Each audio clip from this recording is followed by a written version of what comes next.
L2 के साथ ज़्यादा चिंता है। चिंता इसलिए है कि एक तो भर्ती कम है बहुत, संस्कृत की आई है अभी केवल संस्कृत शिक्षा विभाग की आई है, और मुझे लगता है कि कुछ दिनों में सामान्य शिक्षा विभाग की भी वैकेंसी आ जाएगी। इससे संस्कृत में बहुत कम पद दिए हुए हैं, और संस्कृत की ही आई इसलिए पद बेहद कम है। तो कम पद होने के कारण भी एक प्रकार से बच्चा टेंशन में है कि सर इसका क्या करें। क्या जो भी है, अब जो L2 के स्टूडेंट हैं, मैं उनको ये कहूँगा कि जिन्होंने प्योर इसी की तैयारी की है लंबे समय से और कोई प्रिपरेशन नहीं की है, सिर्फ L2 को टारगेट किया है, तो उनको मैं सिर्फ यही कहूँगा कि जैसे L2 में भी अगर आप भाषा के हैं और आपने अभी तक सेकंड ग्रेड के लिए कुछ नहीं पढ़ा है, केवल L2 की है, तो आप उसको जारी रखें, ठीक है।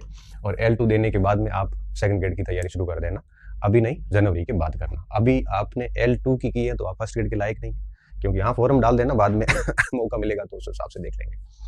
सेकंड ग्रेड आप 2 महीने में नहीं कर पाओगे, क्योंकि जुलाई चला गया है, सितंबर में एग्जाम है, 1 महीने में आप कुछ नहीं कर पाओगे।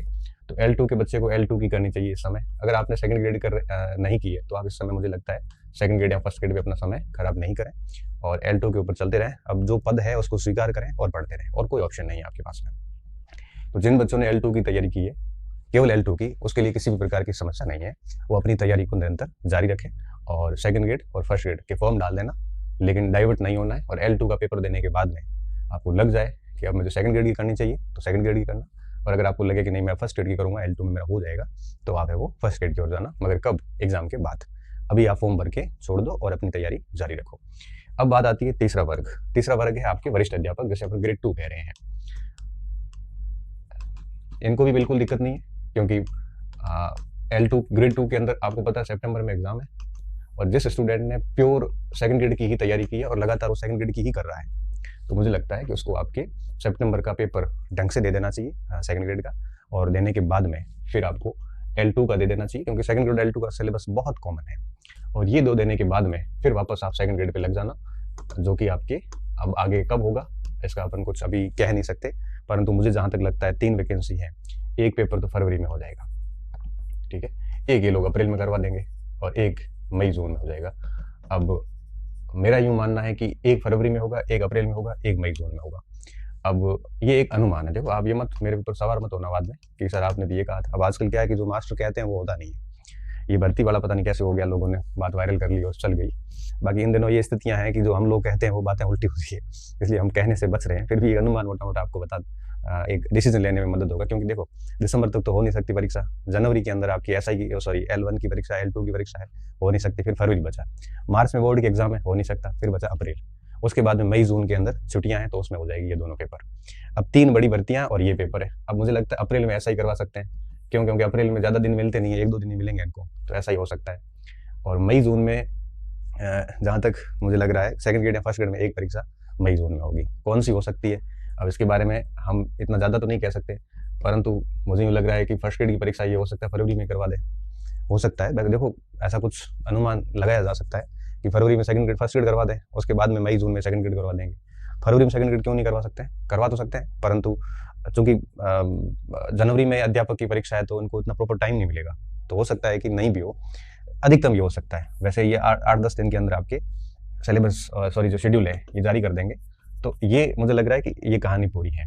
तो अगर जो सेकंड ग्रेड के स्टूडेंट है उनको पहले सितंबर वाला दे देना चाहिए, फिर L2 का, उसके बाद में जो भी मई जून में परीक्षा हो उसको तैयारी कर लेनी चाहिए, ठीक है। ये पता चल जाएगा, क्योंकि सेकंड ग्रेड सितंबर में डेट दिया, फिर L2 दे दिया, उसके बाद में आगे आपको डिसीजन लेना है। तो सेकंड ग्रेड को इस समय फर्स्ट ग्रेड की वैकेंसी में कंफ्यूज होना नहीं है, और सेकंड ग्रेड की वैकेंसी उनके लिए एक वरदान जैसी है, क्योंकि इसमें अगर सितंबर में पेपर खराब भी होता है तो एक नया मौका उनके लिए मौजूद रहेगा। तो सेकंड ग्रेड के बच्चों के लिए बहुत ही अच्छा अवसर है, सेकंड ग्रेड के लिए भी, L2 के बच्चों के लिए भी, क्योंकि L2 का स्टूडेंट जो है वो अगर यहाँ थोड़ा कमजोर हो जाता है तो उसके वापस सेकंड ग्रेड का आगे का ऑप्शन जिंदा रहेगा। L1 को कोई दिक्कत है नहीं, सेकंड ग्रेड की बात हो गई। अब सबसे बड़ा जो कंफ्यूजन है ना वो है व्याख्याता का। व्याख्याता का क्या कंफ्यूजन है? देखो अब यहाँ पे 2 टाइप के स्टूडेंट है अभी जिनका पेपर फर्स्ट ग्रेड का अच्छा हुआ है। एक तो ये स्टूडेंट है, एक भी स्टूडेंट है जो फर्स्ट ग्रेड का पेपर खराब करके आए, और एक ऐसे स्टूडेंट है जो फर्स्ट या सेकंड पेपर में अपात्र हो रहे हैं। एक पेपर बड़ा शानदार गया है इनका, सेकंड अच्छा गया या फर्स्ट खराब गया, इस टाइप से कुछ हुआ है। तो अब इनमें से क्या हुआ कि जिनके फर्स्ट ग्रेड बहुत अच्छा हुआ है उनको तो मैं ये कहूँगा कि आप है वो असिस्टेंट प्रोफेसर और आगे फर्स्ट ग्रेड पे लगे रहें। आपको मुझे लगता है कि L2 और सेकंड ग्रेड की तरफ जाने की आवश्यकता नहीं है। जिनके पेपर ठीक हुआ, ठीक का मतलब क्या हुआ, जैसे पॉलिटिकल साइंस है, मुझे लगता है उसमें दोनों में क्वालिफाई कोई हुआ है तो वो ठीक है। हिस्ट्री है तो 260-70 से ऊपर जिसके भी नंबर आ रहे हैं वो सारे अच्छी स्थिति में हैं और उनको लग जाना चाहिए एपी में और फर्स्ट ग्रेड में। जिनकी फर्स्ट ग्रेड बेहद खराब हुआ है, बेहद खराब का मतलब ये है कि मतलब कट ऑफ के कहीं नज़दीक ही नहीं है, 40-50 नंबर नज़दीक नहीं है और उनको लगता है कि सब्जेक्ट अपना मामला बैठेगा नहीं, तो वो स्टूडेंट L2 की तरफ एक बार के लिए जा सकता है, उसके बाद वापस फर्स्ट ग्रेड के लिए आ सकता है। ऐसे स्टूडेंट जिनका जैसे हिस्ट्री में कई स्टूडेंट ऐसे जिनके 110 नंबर 15 नंबर है लेकिन फर्स्ट पेपर नहीं है, उनको सीधा फर्स्ट ग्रेड पे लग जाना चाहिए। हालांकि सीट कम है परंतु वो फर्स्ट पेपर को ठीक करके अपनी सुनिश्चित सीट सुनिश्चित कर सकते हैं। जैसे हिंदी में ऐसा हुआ है और हिस्ट्री में ऐसा हुआ है कि सेकंड पेपर बहुत अच्छा गया। हिंदी में कल एक लड़का मेरे को मिलता जिसके 126 प्रश्न सही है काट पीट के 252 नंबर, लेकिन उधर उसके हो रहे हैं 27-28।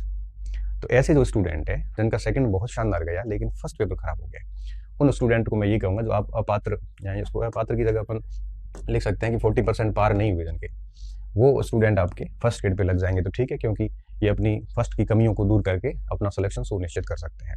तो जिनके बहुत अच्छा हुआ है, जिनका 40% क्राइटेरिया नहीं हो पाया लेकिन एक पेपर बड़ा शानदार गया है, तो उनको फर्स्ट ग्रेड की तैयारी सच में शुरू कर देनी चाहिए। क्योंकि देखो ये बच्चे व्याख्याता का व्यक्ति सेकंड ग्रेड के तो काम का नहीं है, हालांकि हाँ भाषा में काम का है। अगर कोई किसी की भाषा वगैरह है, जैसे हिंदी का कोई स्टूडेंट है व्याख्याता का, तो वो सेकंड ग्रेड दे के आगे वापस फर्स्ट थर्ड ग्रेड भी दे सकता है और वो फर्स्ट ग्रेड के भी कर सकता है, गणित का कर सकता है। लेकिन एसएसटी वगैरह के लिए ये थोड़ी दिक्कत है। तो भाषा वालों को तो कोई समस्या ही नहीं है, क्योंकि वो अभी सेकंड ग्रेड दे देगा, उसके बाद में आगे से आगे, क्योंकि वो लगभग सेम चीज़ें ही हैं, ज़्यादा कुछ है नहीं। भाषा की सारी स्थितियाँ क्लियर हैं, लेकिन हिस्ट्री, पॉलिटिकल साइंस, जियोग्राफी जैसे जो विषय हैं उनके लिए हम अब जो व्याख्याता में जो निकला है, जैसे हिंदी भाषा को छोड़ के सॉरी, भाषा के अलावा जो स्टूडेंट है, चाहे वो इतिहास का विद्यार्थी हो सकता है, राजनीति का हो सकता है, और ये जो स्टूडेंट है इनके साथ क्या स्थिति है, इनको मुझे लगता है कि सेकंड ग्रेड की तो बिल्कुल करनी ही नहीं चाहिए इस समय, क्योंकि ये सेकंड ग्रेड के बिल्कुल काम के नहीं है। 1.5-2 महीने में सेकंड ग्रेड प्रिपेयर नहीं होगा। अब इनके सामने दो ही विकल्प है, L2 का और फर्स्ट ग्रेड का। अगर इनका विषय बहुत अच्छा है तो फर्स्ट ग्रेड की करनी चाहिए, अगर विषय भी इतना अच्छा नहीं है तो फिर L2 की करनी चाहिए। बड़ा क्लियर सा मैटर है यहाँ पे। और शिक्षक भर्तियों में बिल्कुल पात्र नहीं है, और पुलिस, पटवारी, ग्राम सेवक की जो प्रिपरेशन कर रहे हैं बच्चे, उन सबको है वो फर्स्ट ग्रेड की इन सब की बजाय SI पे लग जाना चाहिए। तो इस समय ये सारे तो ऑप्शन हो गए जिंदा, मैंने आपको बता ही दिया कि व्याख्याता में ये लोग सीधे फर्स्ट ग्रेड की तरफ चले जाए। जिनका खराब हुआ है, जिनको लगता है कि हमारा विषय इतना अच्छा नहीं है, वो L2 करके फिर फर्स्ट ग्रेड की तरफ जा सकते हैं। और जिनका 40% क्राइटेरिया क्लियर नहीं हुआ है लेकिन सेकंड पेपर बेहद अच्छा गया है, वो सीधे फर्स्ट ग्रेड की तरफ जा सकते हैं। लेकिन सेकंड ग्रेड को मुझे लगता है कि व्याख्याता पेपर अभी जो दे के आए हैं सीरियसली तैयारी करके, उनको सेकंड ग्रेड में नहीं फंसना चाहिए, सिवाय भाषा के। भाषा वाले फंस सकते हैं क्योंकि भाषा लगभग मोटी मोटी सेम है। तो ये व्याख्याता की बात हो गई, और यहाँ पर आपके ये वरिष्ठ अध्यापक की बात हो गई। जो प्योर वरिष्ठ अध्यापक कर रहे हैं वो सेप्टेम्बर में देके फिर L2 देके फिर सेकंड ग्रेड की तरफ चले जाए। और L2 की बात कर ली मैंने, ऑलमोस्ट सारी बातें हो गई। और जहाँ तक एग्जाम्स की बात है, तो इसका मैंने आइडिया दे ही दिया कि 3 डेट है इनके पास में, 1 फरवरी है, 1 अप्रैल है। अप्रैल में मुझे लगता है ऐसा ही चला जाएगा, फिर मई, जून और फरवरी। अब मई जून में कौन सा करेंगे, फरवरी में कौन सा करेंगे, ये अब सरकार के ऊपर है, क्योंकि दोनों भर्तियां साथ साथ जारी हुई है। मुझे यूँ लगता है कि जिस हिसाब से गवर्नमेंट चल रही है, इस हिसाब से बड़ी परीक्षा पहले करवाएंगे, छोटी परीक्षा बाद में करवाएंगे। जैसे इस बार भी यही हुआ ना कि फर्स्ट ग्रेड पहले करवा दी, फिर सेकंड ग्रेड, फिर अध्यापक। उस हिसाब से यही चलेंगे तो फर्स्ट ग्रेड पहले हो जाएगी, जैसे फरवरी में करवा दी, फिर सेकंड ग्रेड आपके मई जून में करवा दी। ऐसा भी हो सकता है, जैसा सरकार ट्रेंड चला रही है उस हिसाब से हो सकता है, बाकी अनुमान लगाना मूर्खता है इस समय। तो ये सारी चीज़ें सुना के अब आप है वो आज ही बढ़िया डिसीजन ले लेना कि उस आपको किस और प्रिपरेशन करनी है। अगर आपने तय कर लिया, जैसे फर्स्ट ग्रेड के स्टूडेंट L1 L2 को कोई दिक्कत है नहीं, अब जो सेकंड ग्रेड की प्रिपरेशन स्पेशली कर रहे हैं उनको भी कोई दिक्कत है नहीं, वो तो आप अपनी गति बनाए रखें। लेकिन जो स्टूडेंट व्याख्याता के हैं, मुझे लगता है कि उनको थोड़ा सा सोच विचार के आज डिसीजन ले लेना चाहिए। अपने विषय में जिसको बहुत कॉन्फिडेंट है, वे बच्चे फर्स्ट ग्रेड की तरफ आज से वापस लग जाए, फर्स्ट पेपर को बढ़िया तैयार करें। इस बार आप 75 नंबर की जो प्रश्न है उनकी सभी की तैयारी एक साथ करें। इस बार आप कुछ भी अब छोड़ के नहीं जाए। हमने पहले जो वीडियो बनाते थे 3 साल 4 साल पहले, तब हम कहते थे गणित छोड़ सकते हो आप, इंग्लिश छोड़ सकते हो, तब चल जाता था क्योंकि पेपर आसान होते थे और हम आराम से 45-50 कर लेते थे। मेरे खुद के उस समय 2016 वाले फर्स्ट ग्रेड में 110 के आसपास मार्क्स थे गणित के छोड़ने के बावजूद भी, क्योंकि पेपर उस हिसाब से आता था। अब जैसा पेपर आ रहा है उस हिसाब से अगर पूरा पेपर तैयार नहीं है तो 50% 40% करने में भी जोर आ जाएगा आपको। तो अब स्ट्रेटजियाँ तो समय के साथ साथ में बदल जाती है। इस कारण आप अभी फर्स्ट ग्रेड के फर्स्ट पेपर पे काम करिए बढ़िया। जिनका सेकंड पेपर बढ़िया हो, कल एक बच्चा कह रहा है कि मेरे इतिहास में 117 मार्क्स सवाल है करके 234, परंतु उधर 23 ही है, क्योंकि मैंने सोचा था कि इधर 40 हो जाएंगे, सेकंड में मैं कर लूंगा सिलेक्शन, वैसे 40 हुए नहीं क्योंकि पेपर ही उस हिसाब के आ गए थे। तो ऐसे जो स्टूडेंट है उनको मैं कहूँगा कि आप L2 में ना फंसे, आप सेकंड ग्रेड की फर्स्ट ग्रेड की बढ़िया तैयारी करें, क्योंकि अब सरकार अगर सालाना वैकेंसी करेगी तो जो बच्चा लगा रहेगा वो डेफिनेटली लेक्चर बनेगा, ये तय बात है। ठीक है, सीट कम होगी बट हर साल आएगी ना, तो आपकी क्वालिटी भी इतनी बढ़ जाएगी कि आप आराम से उसमें एंटर कर जाओगे। और जिन स्टूडेंट को लगता है कि उसका सब्जेक्ट वाकई में खराब है और उसका सब्जेक्ट इतना अच्छा है नहीं, अब इस समय भी जैसे किसी के हिस्ट्री में 75-80 सवाल करके आया सेकंड पेपर में, तो फिर मुझे लगता है कि उसको सोचना चाहिए कि आगे क्या करना है उसको। तो बहुत समझ के डिसीजन लेना, क्योंकि जो निर्णय होते हैं वे आपको अपनी क्षमता से लेने पड़ते हैं, आपको अपनी काबिलियत के अनुसार लेने होते हैं, आपको अपने विवेक के अनुसार लेने होते हैं। सारी स्थितियों को देखने के बाद आप डिसीजन लेना, किसी से प्रभावित होकर डिसीजन मत लेना। क्यों? तैयारी आपको करनी है, पेपर आपको फेस करना है और सारी चीज़ें आपको खुद को करनी है। इस कंडीशन में कोई लापरवाही मत करना और जो भी डिसीजन लो उससे फिर एकदम स्टक रहना, अडिग रहना, ताकि एग्जाम तक आप उसकी इतनी बढ़िया से तैयारी करो कि आपका 1 या 2 वैकेंसीज में आराम से सिलेक्शन हो जाएगा। ठीक है।